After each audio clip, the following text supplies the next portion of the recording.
y de los gobiernos estatales, y ya después los programas sociales. Seguimos en el círculo perverso, primero cuidar la imagen y los presuntos acuerdos de una mayoría parlamentaria, que únicamente las crean al vapor para salir del paso de las coyunturas y al reparto de los dineros públicos.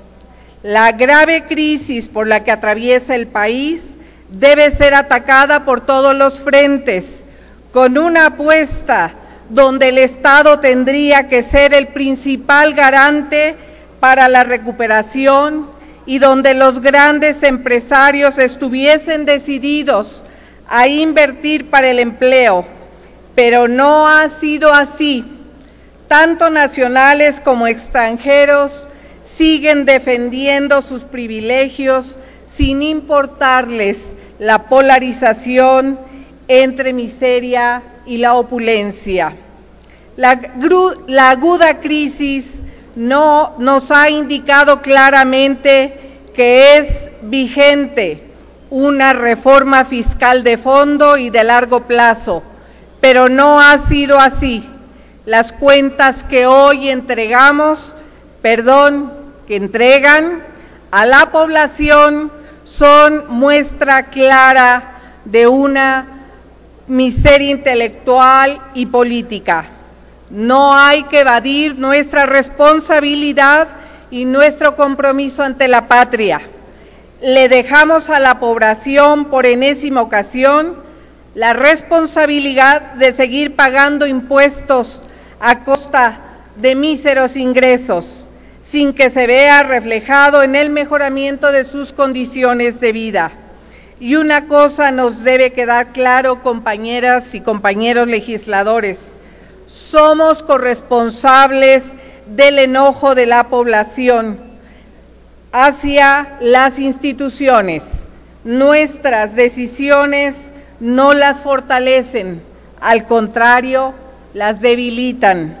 Todo indica que se confirma lo que en la percepción de la opinión critica predominantemente, que no somos la generación del cambio, nos domina la inercia y los intereses particulares. Y en esa lógica vemos pasar a otros países que en el pasado tenían más rezagos que nosotros, y también vemos pasar generaciones en nuestro país de niños y niñas, de jóvenes que no alcanzan a tener un disfrute digno de su vida familiar y social.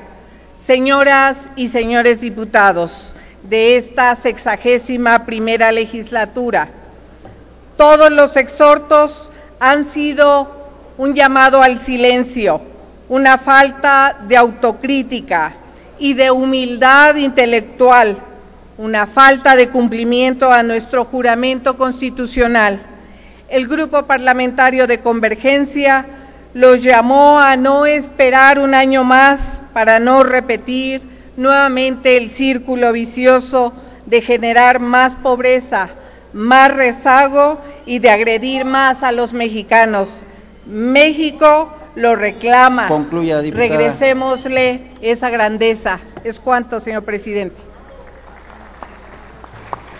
Muchas gracias, diputada Ochoa.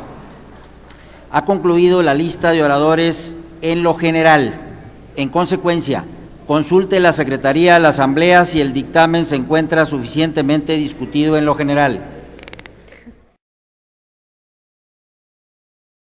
Ahora la diputada María Teresa Rosaura Ochoa Mejía, del Grupo Parlamentario de Convergencia, para presentar iniciativa con proyecto de decreto que reforma los artículos 59, 71, 78, 81, 116 y 122 de la Constitución Política de los Estados Unidos Mexicanos. Con su venia, señor presidente, honorable Asamblea, con las facultades que me confieren los artículos 71 en su fracción segunda de la Constitución Política de los Estados Unidos Mexicanos, 55 y 56 del Reglamento para el Gobierno Interior de este Congreso General, expongo a consideración de esta honorable Asamblea la iniciativa de decreto que reforma los artículos 59, 71, 78, 81, 116 y 122 de la Constitución Política de los Estados Unidos Mexicanos, bajo el tenor de las siguientes consideraciones. Los cambios políticos en nuestro país, experimentados durante las últimas 3 décadas, han sido posibles gracias a la decidida participación de la sociedad y de los principales actores políticos del país. De 1977 a 1996, los cambios constitucionales,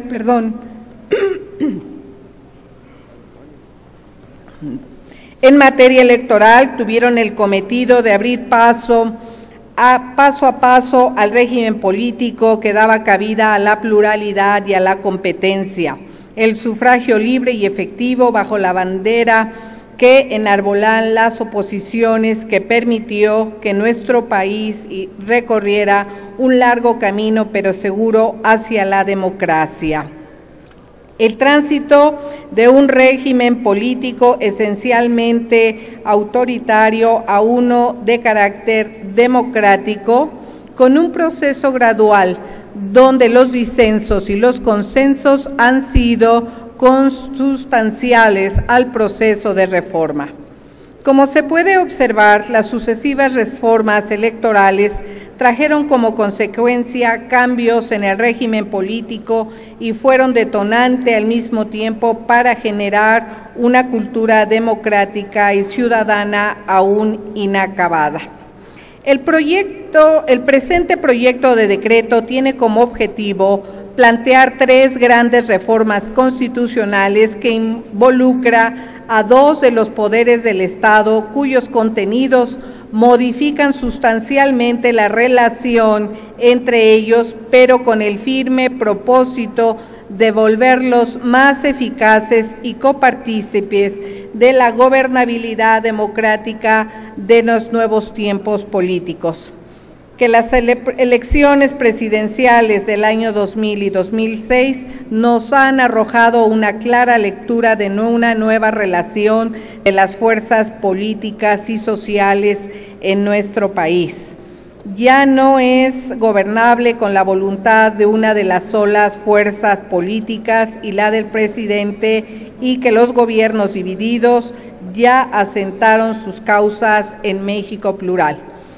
Por lo que me permito someter a esta soberanía la siguiente iniciativa de decreto de reforma de los artículos 59, 71, 78, 81, 116 y 122 de la Constitución Política de los Estados Unidos Mexicanos, que modifica y adiciona algunas de las fracciones y párrafos de los antes mencionados. Al artículo 59, los senadores propietarios o los suplentes que hubiesen estado en ejercicio podrán ser reelectos para un segundo periodo consecutivo. Los diputados propietarios o los suplentes que hubiesen estado en ejercicio podrán ser reelectos hasta por 3 periodos consecutivos. El artículo 71, en la fracción 3, en el segundo párrafo, también acerca de toda iniciativa que deberá presentarse en tiempo y forma que determine la ley, con todos sus apartados y con todo lo señalado que aparece en su totalidad en la Gaceta. Asimismo, el artículo 78, en su fracción tercera, sobre las observaciones a los proyectos de ley o decretos que envíe el Ejecutivo. El artículo 81, que se referirá a la mayoría absoluta. El artículo 116, en su fracción primera, en el segundo apartado, sobre la elección de los gobernadores. El inciso 2, párrafo segundo, de los diputados propietarios y suplentes. En el segundo párrafo, de la elección de gobernadores. El artículo 122, en la doble vuelta y según lo establece esta Constitución y en los términos que disponga la legislación correspondiente